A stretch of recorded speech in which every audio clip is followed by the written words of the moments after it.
हालाहालियो multi utility centre फियोगै रैखा तिनि मे तालनि 24 सालमारि स्रां साल बलं तांबेदिनि मन्त्री अनिमेश देबबर्मा आबुबाई बाक्सा आईजीडीसी क्रेफ्लेट प्रोजेक्टनि बिसिंतै खोतंबो बागैखाबो ते आर्टिकेल रक बाहायनो बागैखा बलं तांबेदिनि मन्त्री अनिमेश देबबर्मा दलाइहांकर कमलपुर हालाहालि कम्युनिटी हल नगो गोबांमा बर रकनि कुथुम नुकजाखा असाल ते बलं तांबेदिनि मन्त्री अनिमेश देबबर्मानि याकबाय बरि रग्न खोतों बागजाखा असाल बलं तांबेदिनि मन्त्री अनिमेश देबबर्मानो कारै गुबुननि आदं रक बाहायनो मानजागलायखा ते खोतोंबो बागलायखा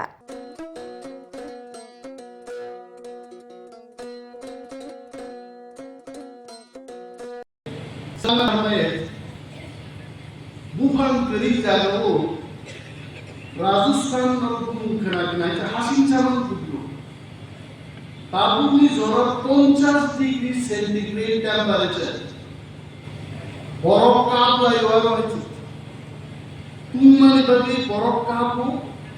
एवं तालो वाइसा वाइनि बार बरफ काप येस दिसिगरि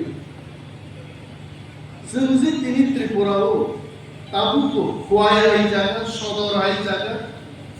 बरफ माइ खेतो जे दै फ्लाइ मान दंमनि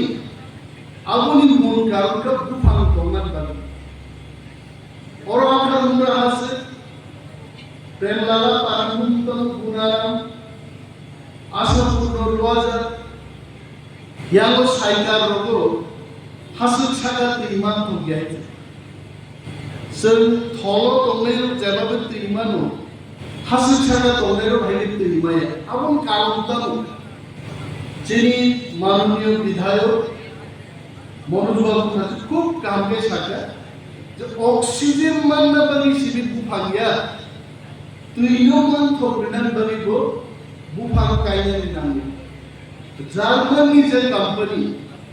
बरफ टिप्रासर को कैसे मैसेज दो आ मैसेज लांचारा है जार्मनी बरफ टिप्रासर को साओ टिप्राता को ननुसुन हमजागो नर बुफां गायनि बुफां बानजिदि नरतांगोनां जों नरनरिने आबुनै बिनि खोदों रुवाय खोदों रिमानि मारनाय खोदों नाहादि बुफांकाय क्रिकेट बैट नाहादि बुफांकाय आरो तिनि doctor Bandu Bhutia director in charge of project नि बरफ दिनि नरनो सालांगिया आगामी दिन इंडो जर्मन प्रोजेक्ट नि बिसिंते consultant is also here. जों उसे टिप्राजुग्रो रि ताकमानि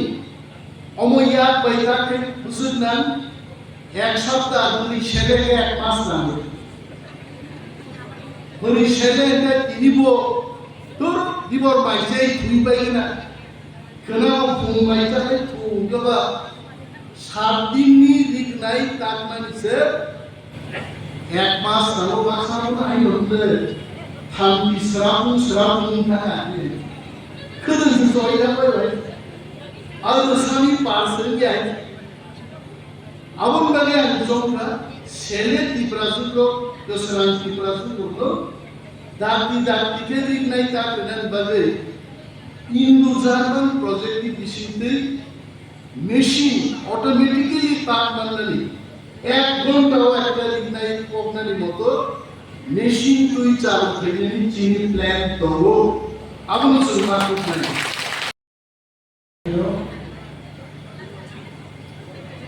কলেজের অনেক কাজ বর্তমান যে মন্ত্রী অনিমেষ বাবু উনিও কাজ করেছে আন্তরিকভাবে এবং বিশ্বাস করি রাজ্যের সাধারণ জনগণ উপকৃত হবে বিশেষ করে মহিলাদের মধ্যে যে সুকারগুলো জনজাতি মহিলাদের মধ্যে সুকারগুলো অত্যন্ত জনপ্রিয় এবং তারা খুব খুশি হয় এই সুকারগুলো নেশামুক্ত যুবসমাজ গড়ার লক্ষ্যে স্পর্শীয় বিদ্যালয় এটা অত্যন্ত সুপরিচিত ফরেস্ট এমন একটা জিনিস যেটা আমাদের জীবনে আমাদের প্রাণের সাথে জড়িত। আমি উত্তরাখণ্ডের মৌসুমীতে গিয়েছিলাম হিমালয়ান পর্বতে। হিমালয়ান যে স্টেটগুলি রয়েছে জম্মু কাশ্মীর, হিমাচল প্রদেশ, উত্তরাখণ্ড, আসাম, মেঘালয়, মিজোরাম, ত্রিপুরা, নাগাল্যান্ড, মণিপুর, অরুণাচল প্রদেশ, সিকিম, এই স্টেটগুলিতে যে বৃক্ষ রয়েছে, গাছ রয়েছে, সেটা যে অক্সিজেন দেয় সেই অক্সিজেন কিন্তু আমরা পাই। আর পৃথিবীর অ্যামাজন জঙ্গলে অ্যামাজন ফরেস্ট যে অক্সিজেন দেয় সেটা পৃথিবীর মোট যে অক্সিজেন তার মধ্যে অক্সিজেন সেই জঙ্গল থেকে আমরা পাই। তো সেটা অনেকে এই বিষয়ে প্রকল্প সম্পর্কে আমরা অনেকে জানি না। তো সেই বিষয়ে আমাদের মাননীয় মন্ত্রী মহোদয় রয়েছে, ওনার যে প্রেরণা, ওনার যে কাজ করার যে মানসিকতা, সেটা আমরা বুঝতে পেরেছি এবং জানতে পেরেছি। সেটা যদি আমি বলি, ওনাকে বারবার বলতে হয় না। আমি ওনাকে যা বলেছি এখন পর্যন্ত সেটা সব কিছুতে আমি হা পেয়েছি। আজকে পর্যন্ত ওনার মুখ থেকে আমি না পাইনি। গত বছর ওনাকে বলেছিলাম একটি প্রকল্পের জন্য, ওনাকে একবার ফোন করে বলেছিলাম যে দা আমার লাগবে ওটা, একটু যদি আপনি দিয়ে দিন। উনি বললেন তিনি চিন্তা করবেন না, আপনি পেয়ে যাবেন। উনি দিয়ে দিলেন আমার সুরমা বিধানসভাতে একটি প্রকল্প। আমি আজ নামকরণের প্রকল্পটা আগামী দিন উদ্বোধন হবে, আশা করি আপনারা সবাই জানবেন। তো সেই জন্য আরেকটি প্রকল্প নিয়ে আমি ওনাকে বলেছিলাম গত বিধানসভায় যে দাদা আমার এখানে তো কিছু লোকের দাবি ছিল ওই কমলপুর সাব ডিভিশনে, ওটা খুব প্রয়োজন। তো উনি আমাকে বললেন দিয়ে দিন আমাকে, আমি নেব, অবশ্যই চেষ্টা করবো করে দেওয়ার জন্য। এই যে ওনার বার্তা, ওনার যে মানসিকতা সত্যি আমাকে আপ্লুত করে তুলে। তাদের উনি আসবেন শুনে আমি নিজেও অত্যন্ত আনন্দিত যে দাদা আসছেন আমাদের বিধানসভাতে। আমাদের এই কমলপুর মহকুমা, সুরমা কমলপুর যেটি বিধানসভা নিয়েই কমলপুর মহকুমা, তো উনি আসছেন শুনে আমরা সবাই আপ্লুত। আমরা আশা করি উনি যে চিন্তাধারা নিয়ে কাজ করে যাচ্ছে, আমরা এর আগে হয়তো অনেক কিছু এর রাজ্যে দেখেছি, অনেক প্রকল্প আমরা শুনেছি,